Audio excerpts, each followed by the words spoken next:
And our next guest is pushing for comprehensive tech legislation to be passed on Capitol Hill. Let's welcome Congressman Khanna of California. His district includes communities in the Silicon Valley. Thanks for joining us, Congressman. And I always find a way of kind of agreeing with you. I don't know what it is. Maybe it's our personal relationship. Half the stuff I see you write, I'm like, oh my God, this guy's lost it. Yeah, but then with this, I think you might be on to something. If we just did the chip subsidy, that's definitely favoring just chips, and it's about a reaction to the pandemic, and we're reacting to something after it's already happened, and it's probably fixing itself.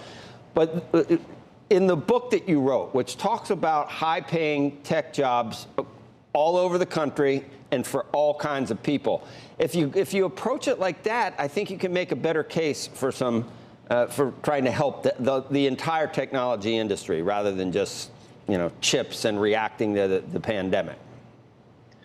Well, Joe, I appreciate that. I mean, look, the last time we've had a trade surplus in this country was 1975. And we made, in my view, a mistake of just having a lot of our production go offshore, including semiconductors. By the way, we invented semiconductors, and then someone thought the bright idea that let Taiwan and South Korea manufacture it. We need to make that in the United States. What this would do is allow for that production. It's already happening in Ohio.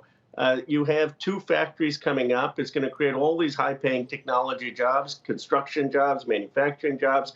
And the great thing is this is bipartisan. It's for the high-tech reindustrialization of America. No, but you'd rather do the broader bill, wouldn't you? That's what you're arguing for. It's almost like you're just accepting the chip legislation because you can't get the broader bill through. The broader bill is the one I'm talking for that I could see that we need to if you're going to help something, help the entire tech industry from the viewpoint of jobs, because these companies are already profitable. These chip companies, they know where, they know how to run their businesses. And when you sign on to a Faustian bargain with the government, typically it ends up with some inefficiencies. The government's not great at allocating capital and picking industries. Well, sure. First of all, it is a broader technology bill. It would include artificial intelligence. It would include semiconductors, electronics manufacturing, synthetic biology, all of the things that we need to have to compete with China. I mean, they've got a huge investment in technology and made in China. The second thing, Joe, is, look, I believe you need to have the private sector. But I think when you can have the government partnering with the private sector to produce things, that's when America wins. I mean, in World War II, we had a victory of production because we outproduced basically Japan and Germany.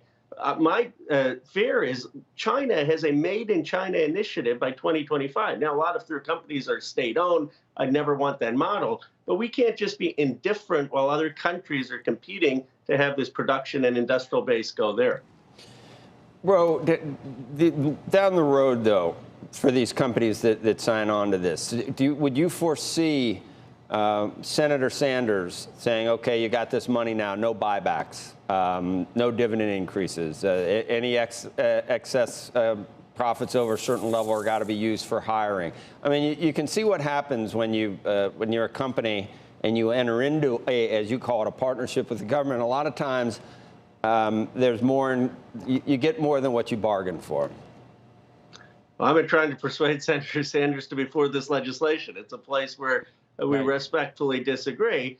My view is as long as these companies are opening factories, which Intel has opened 2 factories in Ohio. I mean, think about that. Mike DeWine ran ad after ad, Republican governor, saying he's bringing these Intel factories to Ohio, and that's great. It's being celebrated there. But as long as they're opening factories, creating jobs in the United States, then I'm fine. And I don't think you have to put every single restriction, because you don't want the government running it, but you do want them making sure that the investment is going into the United States. Do you think that every company that has any type of competitive market with China will come along, hand out, and say, look, you did this for the chip guys. You did this.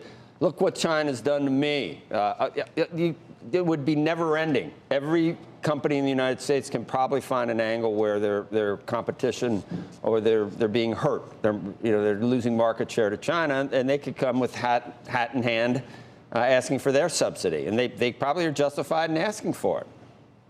Well, Joe, it's a fair point, but here's the reality. 1975, I said, was the last time we had a trade surplus. My view is we ought to try to get a trade surplus in production in this country again. So what I would say is, if they're actually opening up factories, if they're engaged in new technology that's sustainable, battery storage, and the new steel, effects of new semiconductor chips, and if they can make a good business case, then we can look at providing some assistance for that industrialization with this point that it's usually less than 5% of their capital expense. So what China is doing is, those are state-owned enterprises.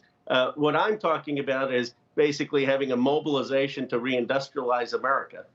We're not, the other point that some people make is we're not envious of the way China's doing things, are we? We're not taking half measures to get to some type of state-sponsored business. I mean, they do just fine on their own, bro. Just no one's crying for the profit margin. In fact, a lot of the profit margins in technology are much higher than those horrible oil companies that we want to have a windfall profits tax on. They have much higher margins. Well, Joe, they're doing perfectly fine in places like my district. Intel is in my district, and we've got almost $10 trillion of market cap. But I think part of the problem in this country is districts like mine have done really well. New York has done well. Well, we've seen the deindustrialization of most of the factory towns. Well, we've seen all of these good-paying jobs go offshore. I just don't think that's sustainable for a democracy to say, okay, let's have your industrial capacity. Let's just ship it offshore. We can do the high-end stuff here. I don't think that's a good model. Now, I don't think China is a terrible model. I mean, we don't know where Jack Ma is, and they have state-owned enterprises. But there's a happy balance, which is what our country has always been, and that is we let the private sector lead, but the government is there to make sure that there is some capital assistance for large-scale factories and things that are going to create good-paying jobs. Well, it better not end up like the airline industry, right, Andrew? I mean, the subsidy's there, and now you can't get a flight, and they're canceling everything, and it doesn't always work when the government gets involved, right? I thought you were going to get in here with No, because you have to remember, I hated that, but would have been very happy if you remember when Long Island City was trying to bring Amazon to town, that's what this is a little bit more akin to, right?